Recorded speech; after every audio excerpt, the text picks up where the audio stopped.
Syederalun Mahfud MD menyebutkan penyanderaan Kapten Philip Mark Martin selaku pilot Susi Air tidak ada hubungannya dengan penangkapan ex-gubernur Papua Lukas NMB dan 3 daerah otonom baru Papua yang baru diresmikan oleh pemerintah.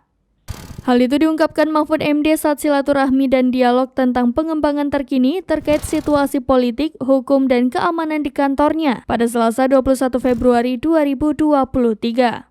Saat itu, ex-Menteri BUMN Dahlan Iskan bertanya apakah ada hubungannya penyanderaan pilot Susi Air tersebut dengan penangkapan Lukas NMB dan pembentukan 3 DOB baru oleh pemerintah.